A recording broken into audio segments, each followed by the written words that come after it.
Hello everyone! Hello.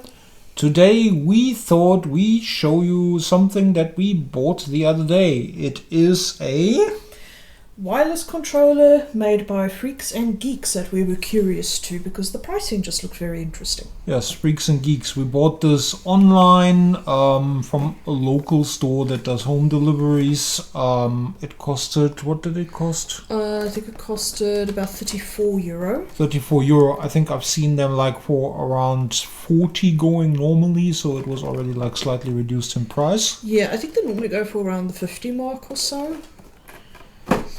So yes, and as you might know, if you do own a Switch, you can buy the actual Nintendo Pro controller for, I think it is around 70, Yeah. which, I mean, as far as controllers go, is on the steep end, but alright, I guess, for what you're getting. Yes. However, I mean, we just wanted a controller that we can leave paired to the actual device that we're usually using for multiplayer, so we do not constantly have like to snap one pair of Joy-Cons off and resync it all the time. Yeah, it can get kind of stressful. So I just want to add here for a moment that it apparently has a battery that lasts 6 to 8 hours. And a lot of people complain that that's too short, but I personally don't have a problem with this. No, the way you charge the battery is with this. This Yes. comes with it. It's just a USB-C cable. I guess you can use any USB-C cable that you have laying around also. And I mean, I don't personally see the battery time of 8 hours as such a bad thing, because I mean, you are not playing 8 hours in a row typically, and you just like put it back on charge after you're done. Yeah. So it's it feels nice to the hand. I was looking at some other people complaining that it feels very Light. Yeah, it is light, like say compared to an Xbox Series X or whatever controller. It is lighter than those, but it doesn't necessarily feel... It doesn't feel flimsy. It No. still feels like you have like a nice weight in your hand. It's hefty, and I will say it's very comfortable to use because I did use it for a bit. So, we are mainly making this video because yesterday before we bought this, we're looking to see if anybody has done any reviews on these. As you do, because you do not want to spend money blindly on something that probably isn't good. Yes. But there was nothing. There was nothing. The only thing we could find was on Amazon, where we also found the aforementioned claim that it feels very light to the person. They didn't say it in a bad way, just that they normally prefer heavier controllers. Yes. But again, this does not feel exactly like a flimsy light thing without nothing in it. It's like, I find it nicely weighted. It's nicely weighted. So it comes with a hefty manual here in several languages. And a lot of people I have seen giving it 1-star reviews because apparently they couldn't sync it. Yes. So I'm not so sure if it's because they didn't bother looking at the manual, or did they have a faulty controller? I don't know, but I'm going to do a demonstration on how to sync this. It is a bit more tricky than just syncing your Joy-Cons. So, what do we do? So what we do, so we get our switch here. Which we hopefully can see. I'll just check. Yeah, it shows We nicely. can see. I'm just going to zoom in a bit. There we go. Alright, so I have zoomed in. It's not the best zoom, but you can see. So, what you are supposed to do, you are supposed to go into here, which is your controllers. Then you're supposed to go into change grip order. Then you pick up this, and on the back there is a sync button. So you hold the sync button, and these lights will start flashing. The moment they start flashing quickly, you let go. And there it already is. And now the good part, as we have noticed from yesterday to this day, it stays apparently connected to the console, of course, until you sync it to anything else. Yeah, if you sync it to something else, obviously it will desync from it. So yeah, so I saw some reviews claim that it doesn't have vibration. I'm going to speed past this because what I launched actually takes forever to load for some reason. So I will speed past this in a moment.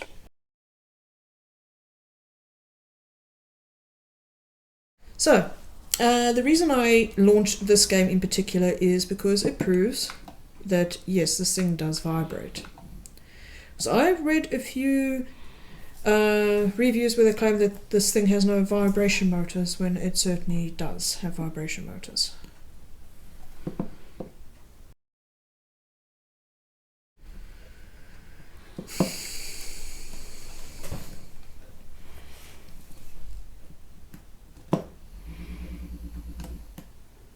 Well, I mean,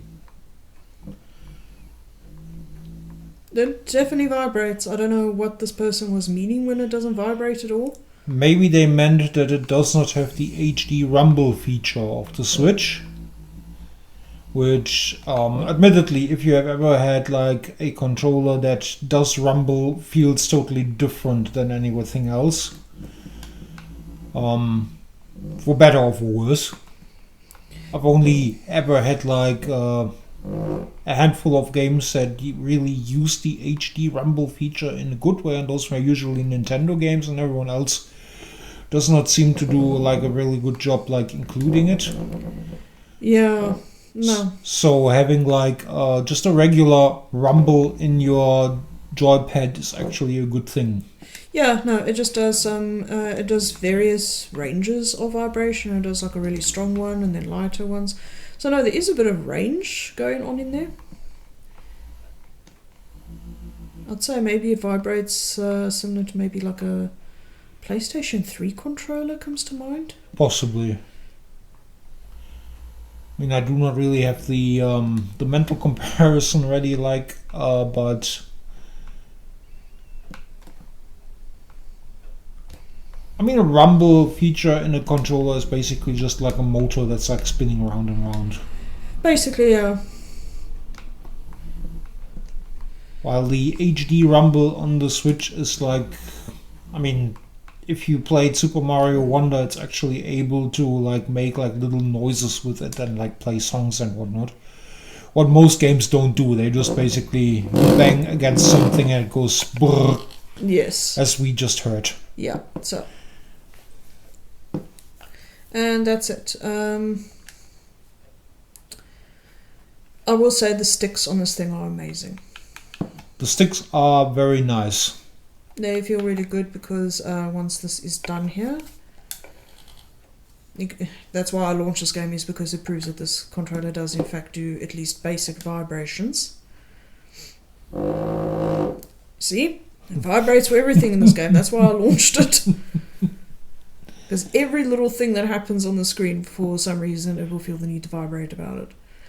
So, I just want to get my rewards quick. So we are going to test the motion controls now. So to do this, I'm going to be launching Splatoon 3. Yeah, in the meantime, I can maybe say we were confused about the question if it has or if it hasn't. One side, I've been looking this controller up before and said it doesn't. Then another side claimed it did, and everyone seems to be very unsure if it has or hasn't. The technical specs differ for the same controller according to several websites, which just shows you how unsafe you are if you just rely on third-party websites when it comes to these things. So yeah, now the question is, does it have motion controls or doesn't?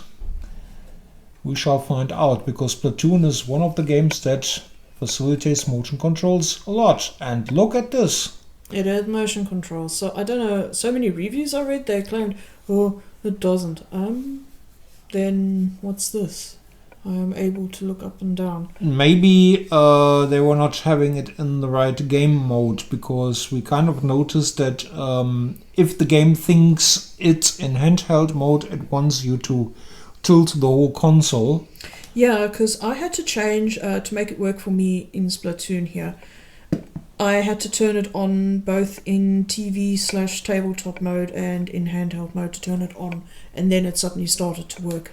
If one of them was turned off, then it didn't want to work. So no, it is working. No, it is working. So yes, it does have rumble. Yes, it does have gyroscope controls. Yes. And I mean, I only played like very briefly with it. It's a nice controller. The only thing that I'm not too sure if I'm a fan of is the D-pad, because I found it a bit slippery, but then you do not really use the D-pad a lot anyway. Yeah, the D-pad is not something you use often, so I just want to talk a little bit about other features that I have not used on this controller at the moment. But we just basically wanted to cover the simple stuff since there's no one else really talking about it. Yes. So this controller gives you a turbo button here, which you can apparently program to do something. They give you instructions in here. Like I said, I haven't looked into it, so I can't explain. And on the back of the controller, this is the sync button we spoke about earlier. It also has these two here, which are macro buttons that you can program. They are by default set to A and B. So if I press it there, it wants to launch it. And if I press the other one, it will think it's A and B. Since it's a macro, I guess if you have games that require you to push several things at the same time, you can just map it to one of these buttons and save yourself like a little bit of finger work. Yeah, so that's a turbo. I haven't looked at it yet, and of course your macros there. And then because this one has the RGB going here that you can see, there is other options that you can do. Again, I have not played with it because I basically just wanted to talk about how getting it it synced, showing that it does in fact vibrate and it does actually have motion control.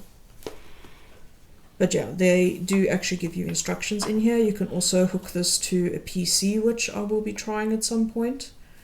And also iOS devices, Android. So no, it can connect to different things, which would be interesting to look at. But yeah, that was just our quick little look into it to show you that it does have some features that some websites claim that it doesn't have. And maybe if you are in the same situation as we were yesterday, and you found this video now, you know better now if this controller is worth it. I personally think it is very well worth it, especially if you can get it for a slightly discounted price. Yes. Oh yeah. So yeah. I just want to touch quickly that it charges with USB-C, and I did charge it up last night, just hooked to the Switch's dock. So you do not need like an external wall charger or anything? No, you can just charge it to the Steam dock, which I did do.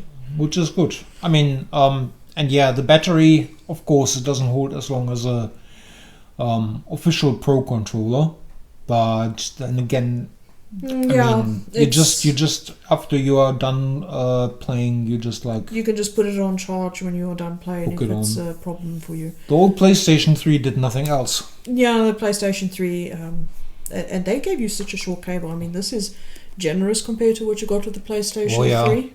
This is actually a decent length. No, I have no complaints with the length. I remember my PlayStation 3's charge cable was it was very short. That long. It was a very short cable. But no, they give you a generous cable here, and it doesn't feel feeble or anything. So yeah. So yeah, we just wanted to give you a quick look. That's what we did. Yes. And if you found this helpful, leave us a like. And we shall hopefully see you in some other video very, very soon. Bye. Goodbye.